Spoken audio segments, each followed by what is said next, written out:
বাংলাদেশে যারা ডিরেক্টর আছে, মানে রানিং যারা কাজ করতেছে, তাদের মধ্যে অন্যতম হচ্ছে তুফান সিনেমার নির্মাতা Raihan Rafi. Trust me, Raihan Rafi just বিপদে পড়ে গেছে এই বরবাদের কারণে।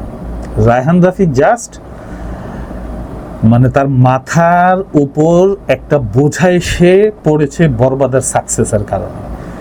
তার মানে রায়হান রাফিকে বরবাদের চেয়ে ভালো সিনেমা বানাইতে হবে।